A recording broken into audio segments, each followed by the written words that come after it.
the network for the AV industry. What are you listening to? This is AV. This is AVNation. This is AVNation.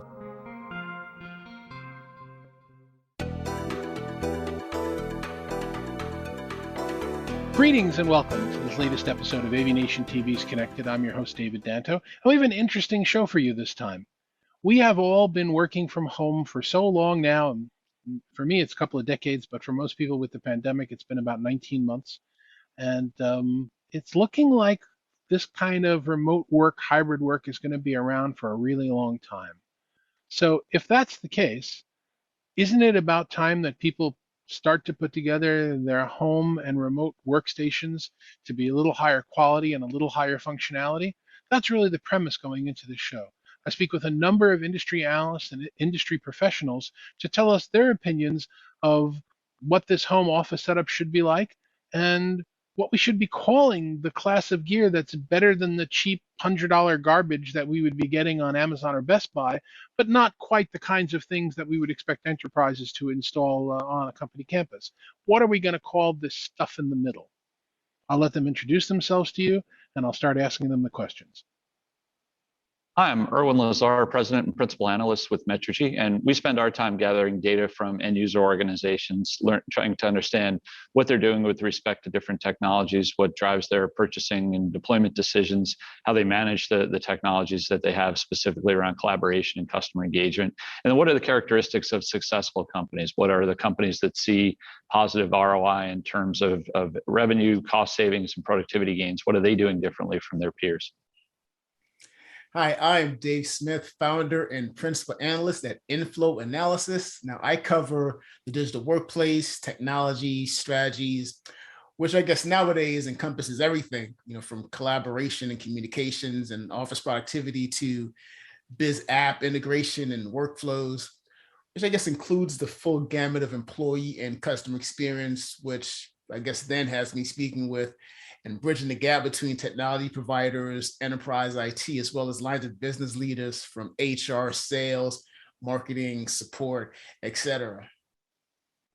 Hi, my name is David Maldo. I'm the founder and CEO of Let's Do Video. We cover the visual collaboration space and we produce live streaming events. Hi, I'm Kevin Keeler. I've been in this technology business for a long time. I guess I fell in love with technology back in the VIC-20 and Commodore 64 days, creating video games. But, I think it's more accurate to say I fell in love with what technology could do. So in that case, entertaining, but also, the opportunity to educate or enable with technology. And, so that's really why, I guess 11 years now ago, I co-founded Enable UC. And we're a small consultancy that helps organizations get the most out of the technology that they have or are planning to have. And most of the work that we do is inside the Microsoft ecosystem. And certainly there's lots of opportunities to both, use that and use that better. And, over the last 18 months, I think we've learned a bunch of lessons. But now as we're transitioning, I think there's some more work that we all can do as well. Hi, I'm Matt D. Scott. I own Omega Audio Video. We are a residential and consumer AV solutions company in London, Ontario, Canada. I'm Carolina Milanesi. I am president and principal analyst at Creative Strategies and the founder of The Heart of Tech. I've been covering technology for over 20 years now, always at the intersection of consumer and business. And Carolina, we'll give you the option here now, because it's only fair, since you're probably going to be the last person that we've interviewed for this, to mention that I'm catching you in an unfair circumstance. You've just relocated your home. So even though we're talking about how important high quality technology is in the home office, you're still dealing with licking the bruises of unpacking and dealing with some temporary stuff, I assume. Absolutely. It's an interesting conversation to have, to talk about home technology for business purposes, because I just relocated to Atlanta. And so this is not my usual setup. I have my computer on a cat post and a temporary light and earbuds. And this is it, is trying to make the best you can in a temporary situation. So maybe we'll hopefully you'll be the worst looking person, so that everybody else that's using the better gear will prove all of this out. So the first question is, now that the pandemic has proven out the model for remote and hybrid working, how important is it for the home worker, for the remote worker, to have better than basic? Why is high quality video, audio, lighting, why is it important to go that step up? I think we've seen a couple of things in our research that indicate the need for high quality audio and video experiences for remote workers. First is depends on their role. So if they are somebody who spends a fair amount of time on video, on calls throughout the day, having that higher quality experience can improve their workday. It can make them more able or better able to participate in the meetings that they're having with their colleagues. Secondly, we see it often as a differentiator. So companies that are using video and audio outward facing, customer facing, for customer service and support, for sales, are seeing value in differentiating the way they present themselves to their customers by having higher quality audio and video experiences. Thirdly, we've seen that as companies think about how the biggest challenge they faced in supporting remote workers is making sure they feel like they're engaged, that they're able to participate in meetings. So if somebody working from home is having a poor audio or video quality experience, they may not feel like they're fully engaged with their colleagues. They may end up being frustrated with their day-to-day work experiences. So improving that employee experience leads to happier employees, better engaged employees, hopefully less turnover, and so on. So if I'm a hybrid worker, however you want to define that, X days in the office, X days at home, X days traveling, and my belief is solidly, look, I got these earbuds that came with my phone, I got a camera on my tablet, I'm done at home, I don't have to go with any of this other crazy expensive stuff, that's just wacky. What would you say to that? Is that accurate or is that wrong? I would say that the decision or the establishing the need for a higher quality experience really depends on what that person does for a day. So what we've seen in our research is the majority of folks that we've talked to, and we've asked the question, do you feel that the built-in devices are good enough, the consumer devices are good enough? And usually the answer you get is kind of, it depends. Again, if someone's in a role where they're informally chatting with colleagues, maybe they're, say, a software developer, and most of their meetings do not really benefit from a higher quality video experience, then yeah, maybe the built-in camera, the consumer earbuds are good enough.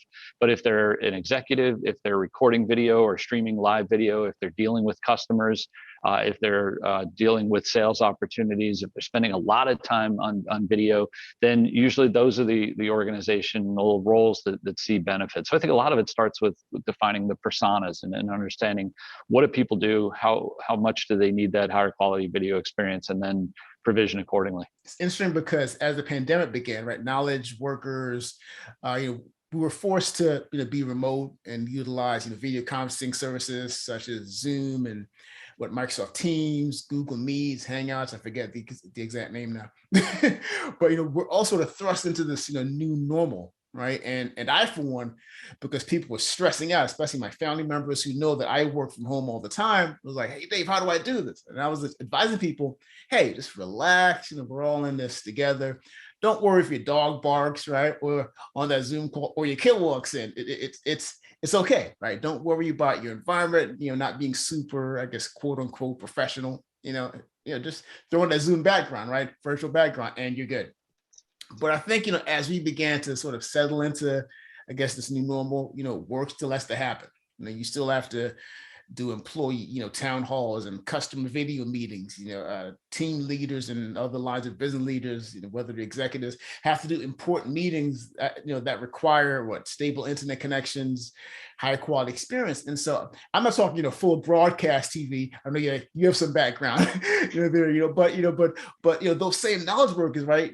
Leaders and execs, they have to put on virtual events and webinars. And so, from home. And so the basic gear just won't cut it, right? And so, we initially began to see folks looking into, I guess, higher end, maybe higher is not a good word, but better quality, webcams, right? Some went, the DSLR route. That's what I did.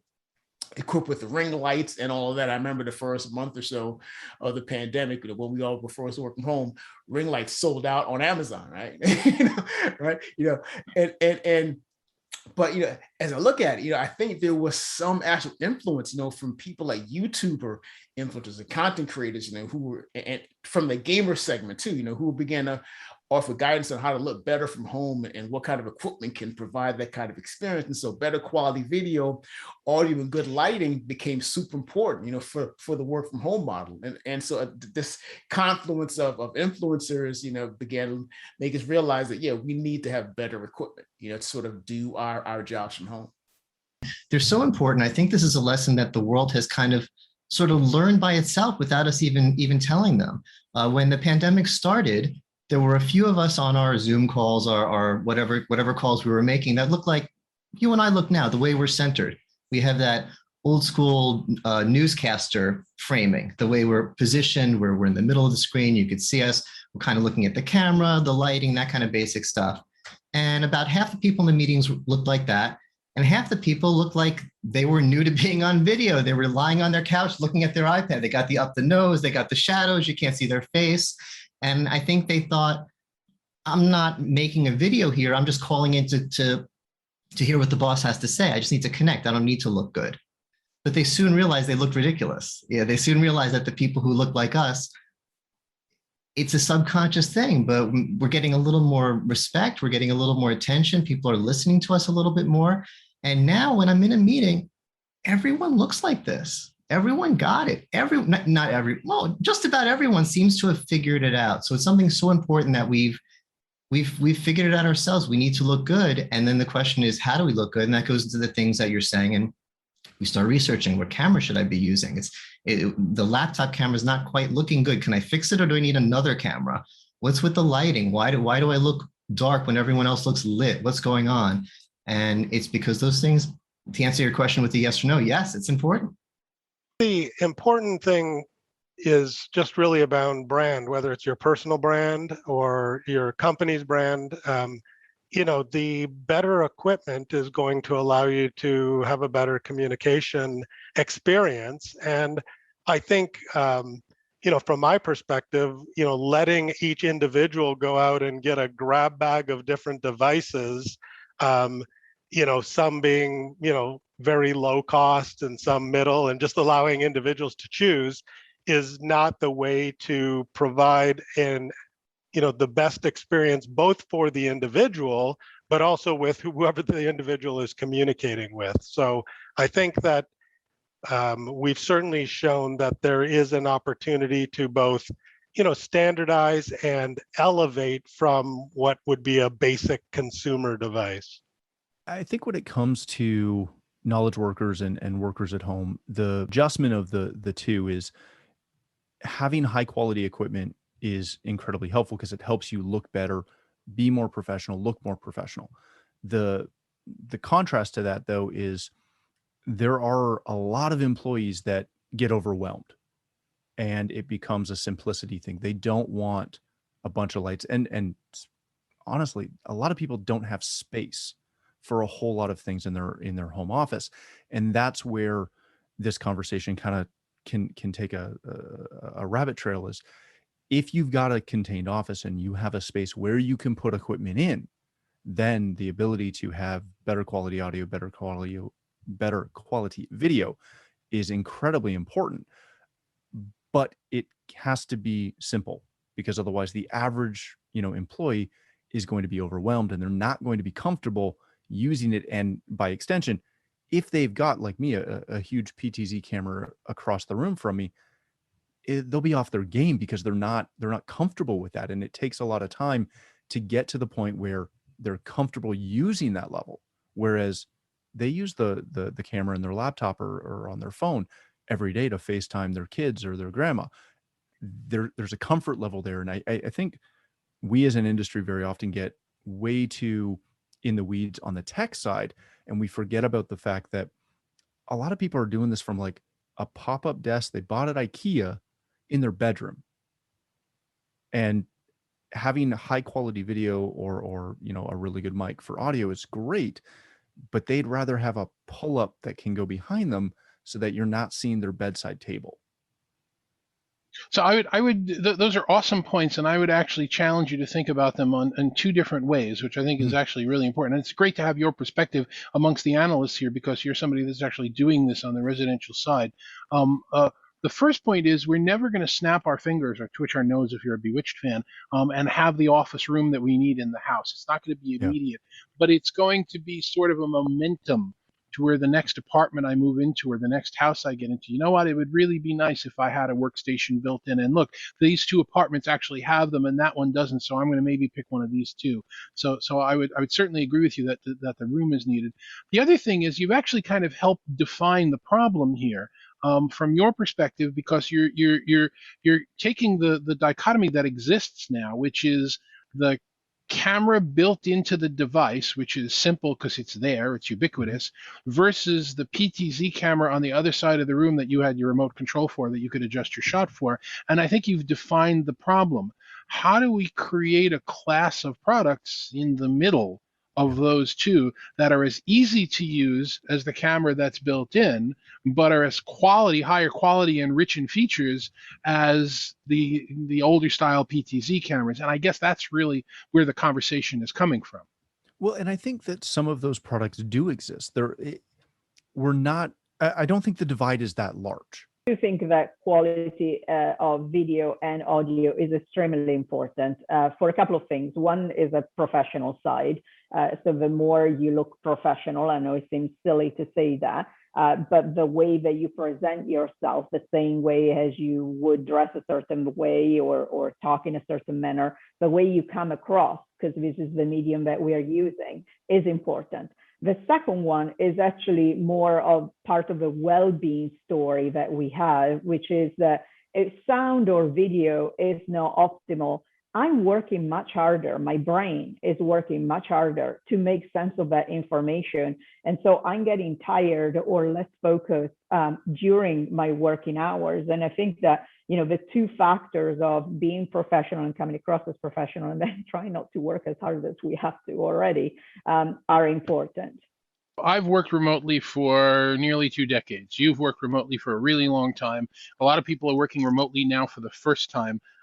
Why is it important, or do you believe it's important? But I believe it's important. So why is it important to give yourself more than just an open notebook with a mouse? Why is it important to have an ergonomic chair and lighting and multiple displays and high tech multi ports, and why is it important to really modify that home workstation so that it's more than just the basic? I think it goes, when you're thinking about all the different devices that are out there, you're thinking about productivity. So there have been studies that have shown that people, for example, that are using multiple monitors are more productive because they have more screen real estate to look at different documents, move content back and forth. Obviously, when you think about some of the higher quality devices like keyboards, if you potentially reduce repetitive strain injuries. And then when you think about the benefits of audio and video devices, hopefully they remove distractions, they make for higher quality conversations. Again, they allow IT potentially to manage those devices. So when you are having voice or video quality issues, you can isolate what's causing them. So again, a variety of different ways that you can hopefully, again, measure some benefit in terms of improved productivity, improved, even again, going back to that scenario I mentioned earlier, where if you're using video for customer facing scenarios and you invest in higher quality video, do you reduce customer turnover? Do you increase the likelihood of closing a sale? Those are some of the metrics that people might look at as well. As we move into this sort of remote worker or at least hybrid more permanently, ergonomics, you just, sort of said it, ergonomics will play a huge and critical factor, so, we'll need, bigger, better, extra displays, sitting furniture, where you have to have, good chairs, ergonomic chairs sort of match as you're spending a lot of time now at this workstation, that you're sort of outfitting, so advanced, I guess, digital hubs, or sort of those multi-input output devices will be needed to support this new environment, and workstation model that's going to come equipped with, extra displays and what have you. And so, I think, companies will have to sort of maybe publish some sort of a pre-approved list of basic home office equipment and a guide, with exceptions, obviously, for additional supervisor approved equipment as needed. But I think, those extra things, the displays, that whole workstation model is going to be critical for this sort of new environment. It's important for the same reasons it's important for the office. It used to be I had my office setup, which was multi-screen, powerful computer, all my apps running on it. And I had a laptop for if I was over the weekend, I want to write something. I can't do everything on it. It's a little annoying to use Excel on it because the touchpad, I'm not good at it. I can't do everything on it, but I could take it to a coffee shop and write. But this is a hybrid environment. This isn't doing a few things at home on the weekend. Sometimes we have to be able to do everything at home that we do at work. So if I need two screens at work because I'm video editing and looking at this and that, I need to be able to do my video editing at home. So everything we need at work, we need at home.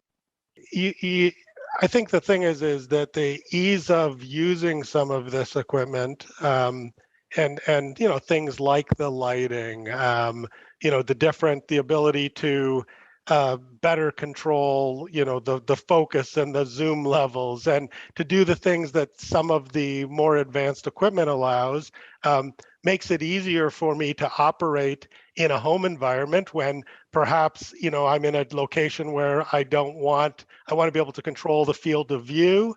I'm perhaps in a location where I want to have better control of some of the audio capabilities or the lighting, if the bright sunlight is coming in and I may not be able to, adjust the blinds or block lighting. And so having higher level equipment, it just makes it less stressful in my day to be able to perhaps have that, important conversation and feel like I'm being seen and heard in the way that I would like to be seen and heard. Similarly, perhaps if we were sitting across the table.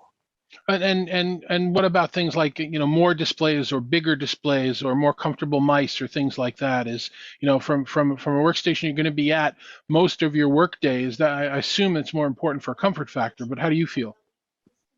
Yeah, no, absolutely. Like I think that the multiple displays, especially if you're presenting information. So, for example, with my presentation on with Enterprise Connect this week earlier. You have key points that you want to get across. So you have your script. You want to have that somewhere that you can be able to view. So that's typically another screen. In fact, a lot of times you want to be able to consult this information. I think that this is whether you're a sales professional or a knowledge worker, having that multiple displays while you're having a video interaction in some ways allows you as a remote professional to perhaps even do a better job than if you're in, sitting across the room in a boardroom, because you can secretly have your notes on your second or third monitor, and you can pull up stuff, when somebody mentions something that maybe you're not as familiar with as you should be. So I certainly think, the access to more information with multiple monitors is important. And then, certainly some ergonomic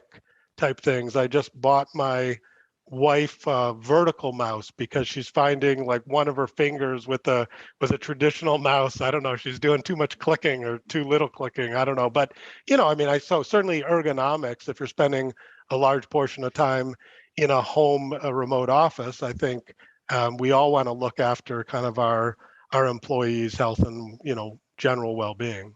And I'll take it back to, if we look at this situation as very similar to an in-office situation.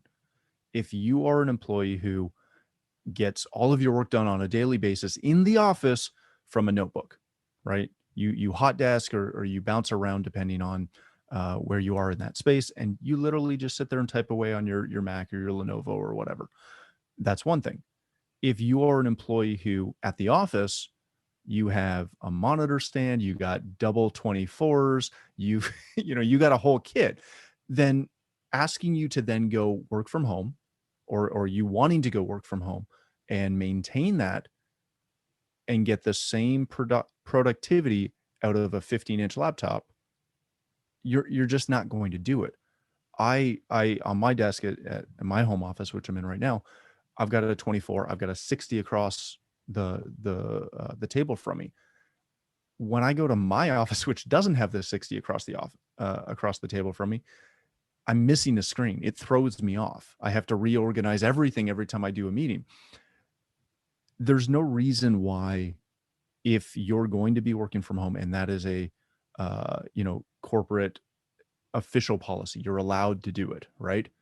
You should have the identical setup, or at least a very similar setup at home. Again, provided you have the space and all this other stuff. It's important to make it easier to get the job done, whatever that job is, being a video call or a recording session like we're doing now, or just simply collaborating during a meeting. I do also think, though, that it shouldn't be a case of I need to buy 17 different things to achieve that. So I think that from an industry perspective, there should be attention to that quality of audio and video across the board. Do I need external lights? Sure, there are limitations of what you actually can put within a laptop, as an example, right? So accessories and a series of devices should be a thing. But what was clear during the pandemic is also that people don't necessarily all have the luxury of the home office. And this is something that I came to realize as I am in this temporary accommodation. I don't have a separate room. So I don't have the luxury of having 3 screens and 7 lights and a separate camera and all of that. So, the balance of catering to different realities, whether everything has to be compact or you have the ability to have a room, is important. Okay, let's take on one of the things that you mentioned separately in its own question. For this hybrid worker, for the knowledge worker that's not in the office 100% of the time and sometimes working from a remote location, why, if they're a member of an enterprise, if they work for a large organization or a small to medium business, why is it important for them to be using tools that the enterprise IT management team can have at least a view into? Yeah, so for the last year, we've gathered data from companies to try and understand how they're supporting remote workers. And one point that has been consistent across several studies now has shown the companies that have an environment where IT takes, I don't want to say control, but embraces that remote office and treats it as an extension of the office, are more likely to be in our success group, which again, we define as companies that have the highest ROI or productivity gain for their collaboration investment. So, we both worked from home for a long time. Home offices have largely, up until the pandemic, been best effort. When you're at home, you're kind of on your own. I'm not going to worry about you. That has changed. And the companies who are helping people with solving Wi-Fi issues, making sure they have solid internet connections, making sure they have the right devices, and making sure that IT has the ability to troubleshoot what's happening in the home. So if I'm on a call and video is cutting out and I'm getting, your connection's unstable, or I'm having audio issues, and I call my IT help desk and report it, giving them the tools and the insight to be able to say, hey, here's the issue. You got Bluetooth interference. You've got poor quality. You've got too many applications running on your local device. You've got again a Wi-Fi or a network issue. Those are that's a much better answer than saying, what, you're home. I'm sorry, I can't support you. And this just goes back to the whole monitorable discussion. Laptops, right? When we issued laptops for remote work, that can all be tracked, right? And used to sort of gather employee data. I know that sounds scary to say, but from a company perspective, it's useful data, and I guess they're within their rights sort of to do so, for the most part. In fact, in some employee agreements or for offer agreements, it's sort of laid out and people sign that, to begin employment. But I think for the best way to sort of track and monitor, it's in the company's best interest to sort of do that. And like I mentioned before, it's again providing a sort of basic pre-approved list of remote home office equipment and devices, and there should be some extra guidance sort of on that, so people know what they should be getting, and understand that they need to be tracked and monitored from an equipment perspective, or probably should say more from an asset management perspective. Well, from asset management, yes, absolutely. But I'm also, I'm thinking about troubleshooting, or because when you're dealing with what used to be, I'm the IT manager in charge of collaboration or technology, and I'm only monitoring my campus. Well, guess what? Yeah. My campus is now everybody's houses. So is that an important tool for me to have in order to be able to troubleshoot for employees? Oh, yes, absolutely. I think you need to have that equipment be monitored. But yeah, again, just like sort of the laptop scenario, right? It has to be monitored, monitorable, and of course be able to collect data in terms of from employee activities and so forth. It's important because they're not one-ofs anymore. It used to be, I think of why it's important to monitor things that are at the office. Otherwise, we'd have too much time with tech support calls. Everything's a one-of. Oh, we're getting a call from the 6th floor meeting room, the camera's broken. Well, what's going on? I don't know. We don't have monitoring software. Send someone up there. Send someone up there. The equivalent, we'd have to get on a call with someone, a video call, and share your screen. Let me show what's going on. We can't do one of tech support for everything. So in the office, everything's manageable, everything's monitored. If we're hybrid and working at home, if just one person on your team was working at home pre-pandemic, that's fine. If they have a problem, send the tech guy out. We'll figure it. The tech person out, excuse me, and we'll figure it out. No, now it's hybrid. So all the arguments, efficiency is the big one. For monitoring at the office, which we've accepted for years now, they apply to the home. Unless you can tell me why it's different to have 10,000 people working at home as opposed to 10,000 people working at the office using the same kind of equipment. I absolutely agree that the enterprise, to improve the employee experience, should be able to needs to be able to both monitor to help diagnose problems, and also that the equipment should be standardized. So I think that when you're diagnosing a problem, or even something as simple, and I think people that live in the technology world forget like simple things, like when you tell somebody, for instance, to pair a new Bluetooth device. If you don't understand where that little button is the button on the dongle, is the button on the bottom? If you say, well, plug this into a USB port, if there's just a random proliferation of laptops and you don't know what the device is, or they're plugging in a camera that you have no idea what type of camera it is, you can't really help them. And they may not be as familiar with all the devices, and you're trying to use easy terminology, but it's a very frustrating experience for the end user. And I think with all these new features and all these new whiz-bang things that analysts and us consultants, like, we get excited about, we sometimes forget that the objective of most people is just get their job done.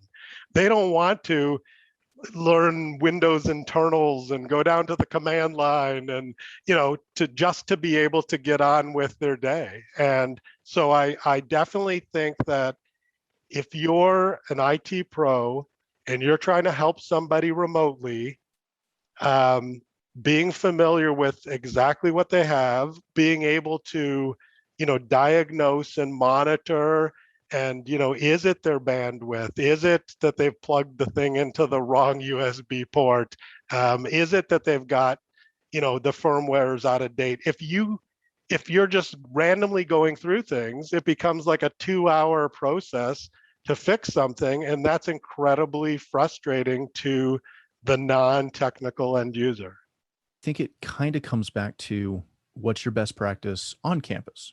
If your best practice on campus is that every device is monitorable, everything can be remoted into for diagnostics and IT support, et cetera, that's a huge benefit. And again, that shouldn't be that hard to translate down the road. If you've got salespeople on the road, right, and they've got a laptop with them that they take everywhere, and they're on a plane, on a bus, on a train, it doesn't matter.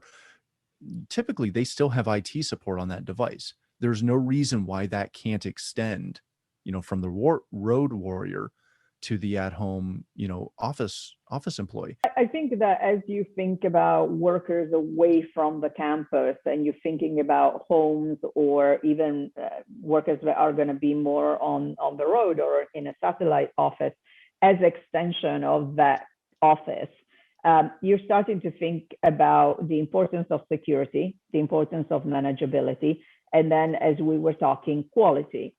Quality, because all these people need to work efficiently. Also, all these people represent your brand. And so whenever you want them to interact with somebody else, they have to come across as their best self.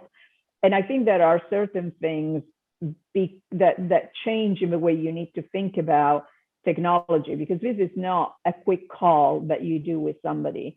This is an 8-hour day where your battery has to survive, headset or whatever it is that you're using. Or if it's a camera and you're on video for that long, the processing power that takes. So there's a lot of things that in a normal situation as a consumer, you would be okay, because the extent of time that you're doing that thing, being a video call or recording a video or something else, is limited. When you do that day in, day out, 8 hours a day, 5 days a week, that becomes a problem. And so that idea of enterprise class or enterprise grade becomes something that companies are more interested in achieving. Connectivity is another part of this discussion, of course. So we're rounding out here. We've got a couple more questions, and then the biggie. Who buys this stuff? I mean, I know during the pandemic, people were when they threw their hands up in the air, when they realized they needed to have better than just the gear that was lying around. Some companies did some curbside pickups so that they could bring home, things that were on their desk. Some companies, reached into their wallet like mommy and daddy and said, "Here's $100, go buy whatever you need." We're not talking about the $100 camera here. We're talking about, items that are probably just under $1,000, plus or minus whatever the devices that we're talking about. We're talking about lighting. We're talking about displays. We're talking about high quality monitorable cameras. We're talking about high quality audio devices. Is this something that we are expecting employees to buy on their own because they want to own it in their home office? Are we expecting them to buy it and expense it because the company is paying for it? Are we expecting the companies to say, you are a hybrid worker, this is the complement of gear we're getting for you based on your persona, and we're going to buy it for you? Who's going to own this? Yeah, I think it's the latter. I think it's largely in our research, what we've seen is one of two scenarios. One is where employees are given a stipend and then they go out and buy what they want. In many cases, what we found the biggest areas for investment from the employee perspective, if you just give me a check and tell me to go out and spend it, is I want to upgrade my Wi-Fi environment. I need to potentially buy a better chair and a desk and so on. And then, a headset kind of comes down a little bit lower on that list. But employees left to their own devices may not realize the value of that higher quality video experience and may not go out and buy it. So I think it's an IT buy. I think it's something that it's a centralized identification of need and more importantly, value. If company realizes that, again, if we provision out higher quality camera to our remote employees, higher quality audio devices, that there is real value there, again, depending on personas, as we mentioned. And then we can have the ability to manage those devices and to be able to ensure that people are experiencing a better or having a better experience when they're working from home. I think, obviously, I mentioned before, there needs to be a lot of guidance provided by the company, and so in regards to a basic list of sort of pre-approved, equipment and devices. And there should be also guidance on a specific dollar amount, on additional equipment that can be purchased and reimbursed, so there will be supervisor approved exceptions, so maybe, exceptions for all purposes of basic equipment on that approved list over $800, just to make up a number, needs special approval. The kicker here, and I think this is probably a question you're getting to, so I'll answer it now, is that usually the company will or should provide guidance, that essentially all equipment purchased and reimbursed, by them is actually now their property, so they will need to be returned upon termination, of the employment, so to speak. It's unfortunate we have to support all three models. We have to educate the freelancer who's getting it for themselves. We have to educate the enterprise employee who's getting a budget, and we have to educate the way we formerly did the channel. For the IT managers who are getting it. And that goes to the third option, which I really lean to. I think it's the best. If I was king of the world, this is the way I would do it, which is you work for a big old conglomerate and you're one of 10,000 workers and they send you the kit. And I'm sure that you would hope, it would be a kit from Poly, but whatever, it's a kit from, from the brand that's appropriate for their needs. And it has the Model A headset, it's got the Model A webcam, and it's got maybe the Model A keyboard and mouse, whatever it's got in the kit, it's got the kit. I love that because it ties back to our previous question, the manageability.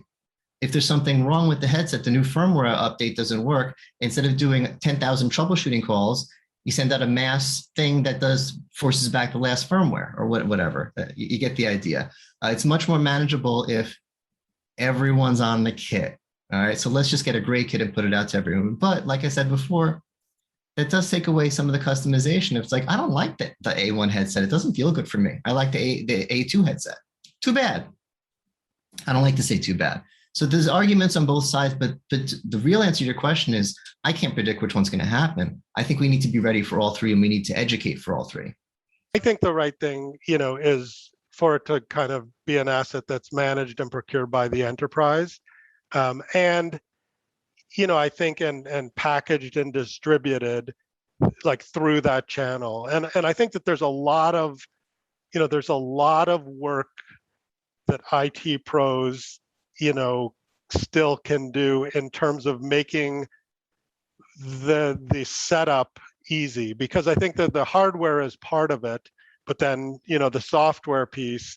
And I think that, most IT pros assume a higher level of technical understanding than many end users have.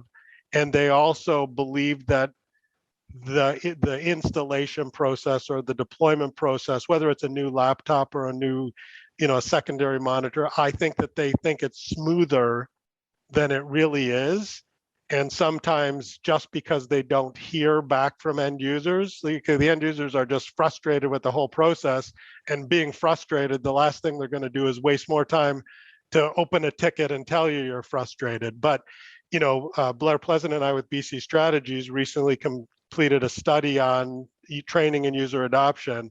And there was just amazing things. Like 72% of the end users said they could, they would be more effective with more training related to their UC and collaboration. And I don't believe that was solely around the software. I think that that's all the components, and a lot of the components, are the video, audio, because meetings is a big place where people are spending time. So through the enterprise, but packaged, and it needs to be a nice welcome thing, and you got to figure out so that it's easy from the software side. And even simple things like just recently trying to, help my wife with a new Bluetooth mouse, but it's like she doesn't have the local admin password. So then you can't install the software that actually lets you program all the buttons. So it's like, oh man, you got to open a ticket. No, it works good enough, but that's a terrible end user experience, right? To me, I think the easiest thing to do is have this be, again, kind of menu based from a corporate level, because what most companies that we've ever worked with, what they don't want to do is they don't want to be stuck trying to support some off-brand device that someone bought and they're trying to hook up. They want that level of control. They want something. So whether they have a fully standardized solution that, hey, if you've got the room for a bigger camera and you're someone who needs that, here's your option. We'll ship it to you. We'll send it out to you. We'll send somebody to your house. They'll hook it up for you. Whether it's that, or again, a $300 webcam that still clips onto your laptop with a better microphone and a decent pair of headphones, right? I think either one of those options work, but I think it really is got to come down to the employer, and it's got to be something where I feel like the allowance thing is tough, because most employees have no idea what they need. And half the time they're going to sit there and go, I think I'm fine. I don't think I need anything better, let alone get overwhelmed by the choices. Whereas when you can take a leadership position from the corporate side and say, hey, we're going to raise the bar. We're going to help you do it. Here's what we're doing. And they're handing that stuff out. And I don't think it's really that much different from any standard procurement situation from an IT standpoint. They're already doing this with desktops and notebooks and phones and everything else. Is it that difficult to add, a couple audio devices and a couple cameras to that that stable of products and just say, here you go. They can make really nice glossy one sheets of, hey, plug it in here, do it here, and you're done. I think sometimes we're overly complicating this situation because we're trying to, in good faith, we're trying to give employees that, or remote workers, or however you want to phrase it, we're trying to give them a lot of options. We're trying to give them some, I don't want to say ownership, but the ability to make some decisions on this and not feel that it's forced down their throats. But I think a lot of times they're going to look at it, throw their hands up in the air and go, this is complicated. I don't want it. I don't care. I'll just stick with my webcam because it's fine. I'll just stick with my crappy green screen that's throwing off my shoulder. They're going to, a lot of times, I think, just kind of not want to deal with it. So if you're going to take the corporate stance of, hey, we want better quality for our employees, we think it'll make them feel better, make them feel happier, have better engagement, then you've got to actually do it. You've got to get out there and say, we want this to be better. We know this can be better, and here's how we're going to solve it for you. The enterprise needs to know that they need to provide. The onerous of going and finding the best solution shouldn't be on the employee. I don't have to be the one going and finding something. How the actual going to the store and buying something, as long as it's been agreed by, my company and myself as to, a list of devices. I start to think about the whole home office setting in the same way that we started to think about smartphones back in the days, when you went from BYOD to actually a list of devices that the companies would approve, and then you would go and buy those devices. I see both models work. It will depend also on what regulations countries have as far as what is seen as a benefit or not. Because if the company gives me $1,000 to go and buy a set of lights, as an example, well, am I going to get taxed on that because it's seen as a benefit to me or not? So there are more complications, if you like, in how we're going to start to think and deploy these devices. But one thing is for sure is that manageability is important because security is important. And so the mindset of securing your assets, not so much as in the actual device, but your data, is going to become way more important. Here's the big question. If I go to Best Buy with the $100 bill from my boss, my mommy, my daddy, or if I go to Amazon.com with my $150 and I look to buy something, it isn't this stuff. That is the class of gear that, it's probably better than what's built into your device because those are so inexpensive, but that's not what we're talking about. What do we call these things that are less expensive than enterprise devices, that are more expensive than basic consumer devices, that are more reliable, that are monitorable, that are higher quality? What tag can we as an industry put on them because there are more and more coming to the market every day? What tag do we put on them so that people will understand, IT managers, purchasing people will understand that, yes, this is that next class of device. It's for the home, but it's for the home enterprise worker. Yeah, so the term we're using is business grade personal devices. And the way we differentiate that is, again, it's IT supportable, it's IT manageable, it can be provisioned, you can do everything from inventory control to firmware updates to setting controls over how the devices can be used. So I think that's really the key differentiator. And then beyond that, it's incorporating some of the advanced technologies that we've seen hitting the market now. So AI capabilities to block out background noise, to frame speakers, and allow the cameras to automatically adjust based on where that person moves, some of those advanced features. But I think as far as just the naming technology, I think it has to be a business grade device to separate out from consumer grade devices that are out there in the retail stores and so on. And I think it's something that will be useful, as you sort of alluded to, to business leaders, right? To business users and to our industry, from the tech provider side and the end user side. And, I've joked before, you've heard of prosumer. Well, I introduced you enterprise sumer, but I think there is a new sort of flavor where it's going to be more sort of a personal business grade device, so something around the lines of, personal business grade, sort of falling in line with that prosumer, enterprise sumer kind of concept. I am going to, and maybe I'll get a little controversial with this one, I am going to defiantly, this my hill to die on, reject the premise of the question. I don't want a new category. I mean, you can call it home office or whatever, but I don't want a new category because we've broken the existing categories. When it first happened, it made sense. We had existing categories. You have a consumer headset, which is, $50, $100, and you have a pro headset, which is $500,000. That made sense back in the day, but we broke the categories because the consumer headset sold so well that we came up with 150, a 300 and a 500 version. And the pro headset sold so well that we came up with a 300 and 150 and $30 version of them to make them affordable. And there is no difference between them anymore. You could say, oh, the home version has a music button to enhance the bass. Well, I listen to music at work, and the work version has better auto cancellation. I need the auto cancellation at home.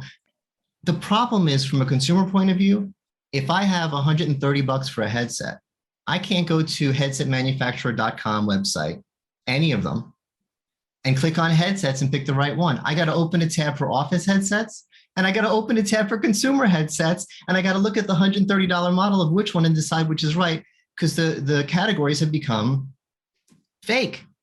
I mean, there was some examples that people threw around, and so I'm going to say the things that I don't believe should be in the title.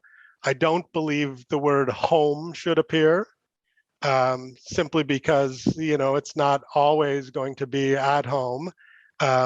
And I think, hybrid, I mean, that's perhaps overused or whatever. So the best that I could come up with is, I believe we should call them remote professional devices, because I believe that increasingly it may often be used in a home, but I may choose to work because my home environment, may not be suitable, or on some days may not be suitable, whether it's, my spouse is using it, or my kids, or so maybe I'm working remote in a coffee shop. Maybe I'm remote because my job requires me to travel a bunch.